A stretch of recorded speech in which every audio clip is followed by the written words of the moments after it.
Halo geng, selamat datang di Bias Kreatif.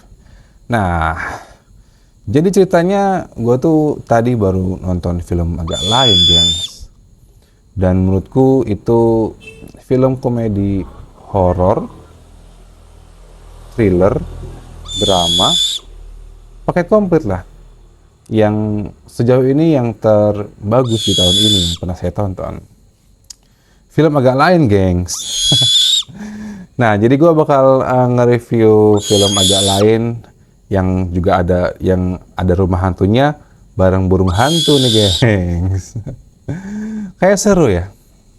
Oke, mungkin yang menurut kalian gue kayaknya nggak pantas buat review film karena lu kan bukan pegiat film bang, gitu kan? Atau mungkin lu nggak pernah nulis sinetron atau syuting segala macam. Jangan salah, gengs. Aku itu sebenarnya penulis. Jadi kalau kalian tahu sketsa yang waduh kayak gitu juga gitu, atau mungkin salah satu film salah satu FTV yang pocong masuk molen atau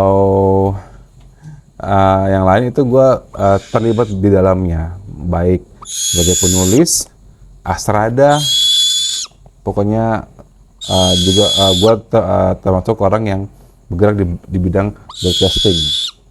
Jadi gue rasa gue mungkin cukup mumpuni lah buat berkomentar tentang film agak lain ini nih, gengs. Nih gue bakal review bareng si burung hantu, si Jembul, yang tampangnya juga agak lain ya. Dan sikapnya juga agak lain ini, gengs. Ini burung hantu paling cerewet yang pernah gue punya nih, gengs. Oke, jadi menurut gue tuh film agak lain itu komedinya itu menurut gue jenius ya. Dalam artian sejauh gue yang pernah nulis film serial komedi, sitkom ataupun FTV, komedi itu sebenarnya yang termasuk yang paling susah. Karena apa?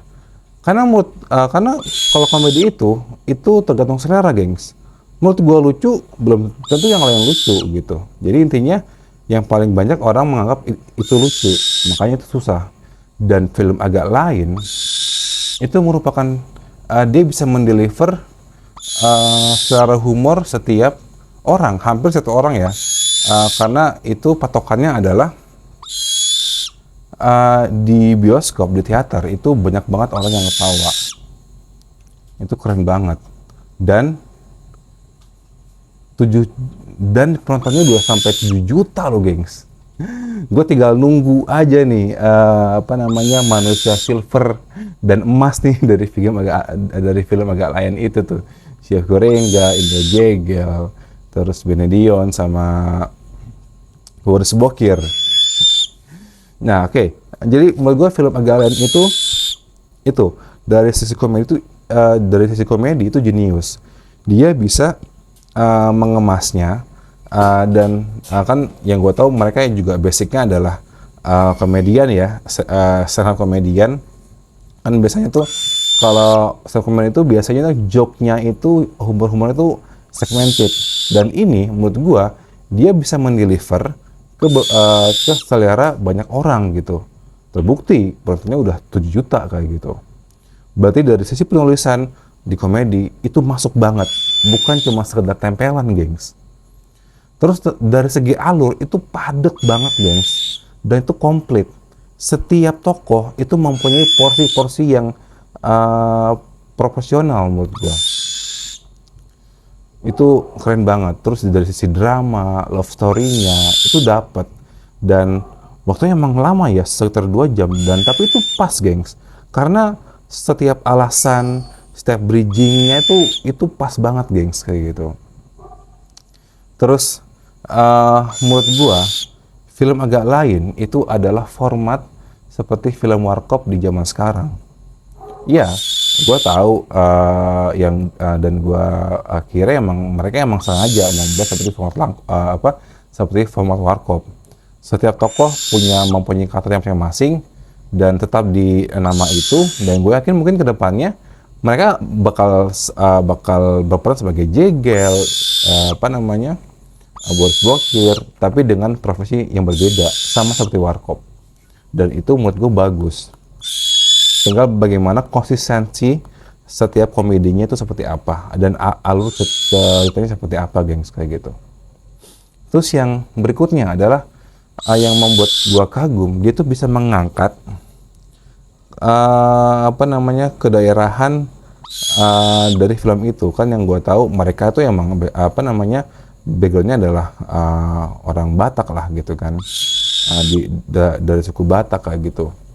Dan mereka bisa mendeliver dengan baik dari sisi apa namanya, bahasanya itu jelas, konfliknya, terus apa namanya, tradisi yang ada di budaya Batak itu keangkat, gengs, gitu. Dan permasalahan yang ada, kayak misalnya siapa tuh yang harus nikah dengan 1000 tamu, Benedion itu ya, mungkin orang Batak pasti mengalami hal itu. Dan ketika itu terdeliver dengan baik, itu orang-orang yang merasa budinya sama itu merasa dekat dan lekat sekali sih itu. Itu keren banget, gengs. Terus kemudian pemilihan tempat set itu rumah hantu itu, wah gila, itu keren banget sih. Pertama, di sana dia bisa mengemas komedi horor yang fresh dari segi warnanya, ijo-ijo banget lah, itu kayak Ghostbump lah.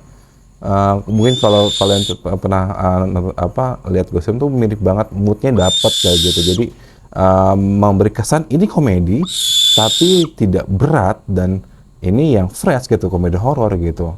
Terus pemilihan set yang real banget kayak gitu, seperti rumah hantu pada umumnya.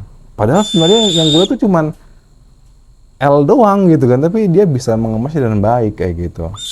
Terus alurnya juga sederhana tapi padat, dan yang membuat orang nonton itu tidak terlalu berpikir keras buat memahami ceritanya, plus dia terhibur.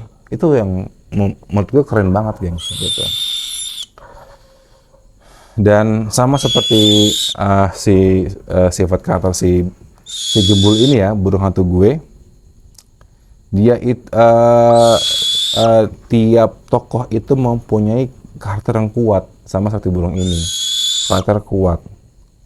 Karakter dia tuh ya cerewet, banyak ngomong, dan dia banyak tahu. Dan sama seperti setiap tokoh di sana, mereka juga punya sifat dan karakter yang masing-masing. Salut buat penulis dan sutradaranya yang bisa memberikan kesempatan buat menjadi original dari diri mereka, dan bisa membuat karakter yang kuat di setiap tokoh kayak gitu. Itu yang menurut gue keren banget. Terus kemudian yang menjadi pusat perhatian gue adalah Oki Rengga, yang botak itu sama kayak gue. Jujur ya, dulu ketika gue sempat jadi script editor di MNC, gue juga sering datang ke lokasi syuting ya. Saat itu emang ada Oki Rengga, tapi dia karena masih belum punya nama ya, dia jadi pemeran support talent lah, bukan jadi pemeran utama kayak gitu.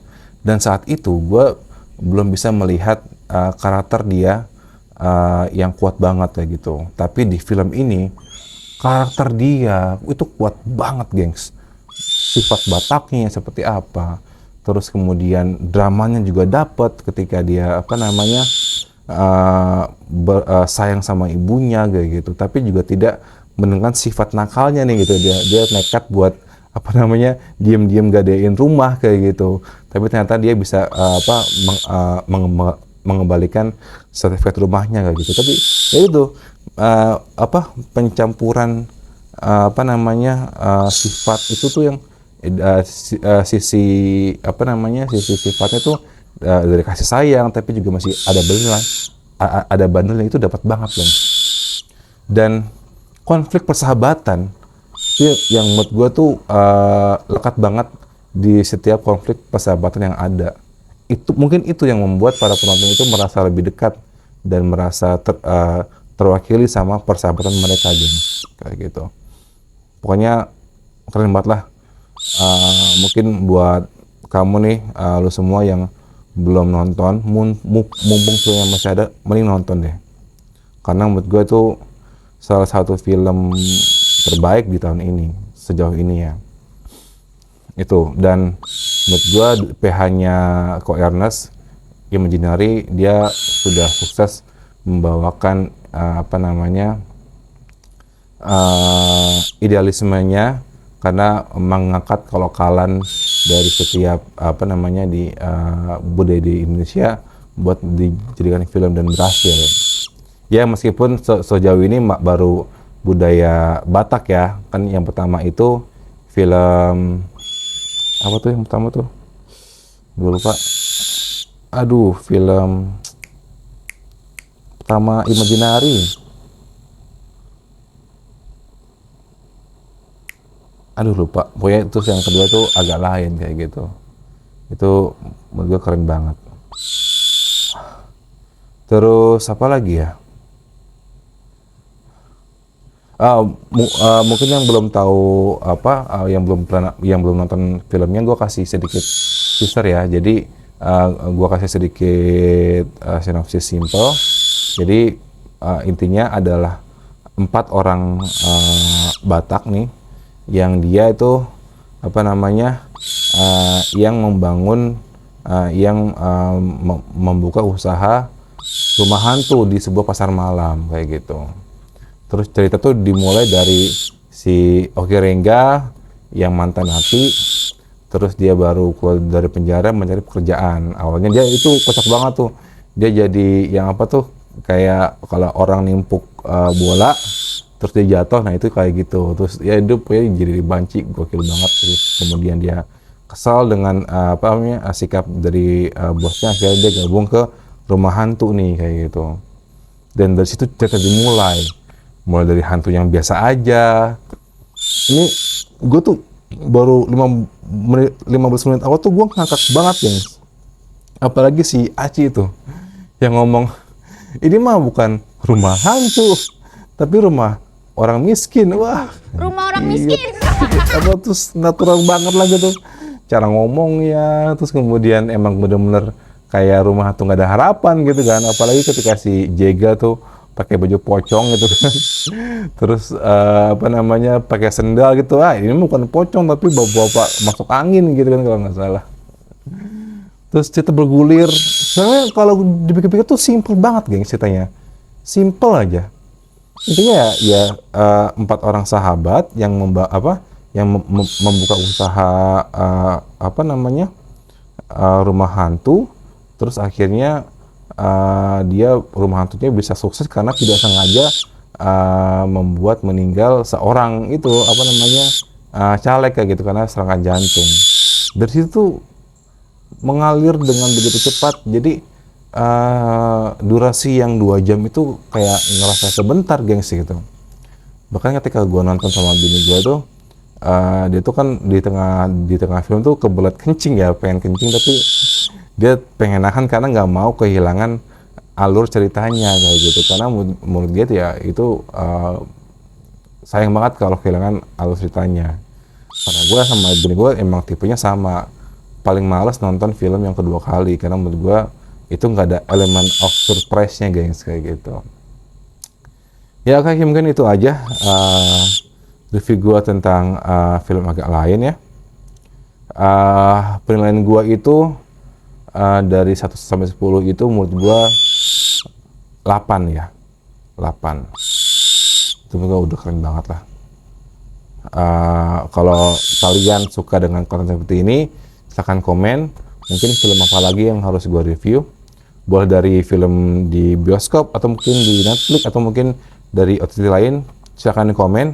Gue akan coba review barang hewan kesayangan gue. Atau mungkin kalian juga mau request nih, gue review barang hewan apa lagi nih. Ada burung hantu, ada cana, ada ayam jago, ada hamster juga, guys, gengs. Itu ya. Itu aja review dari gue. Semoga yang belum nonton bisa menjadi gambaran dan pengen nonton. Yang udah nonton mungkin pengen nonton lagi, silakan. Yang mau komen, kritik dan saran silakan tulis di kolom komentar.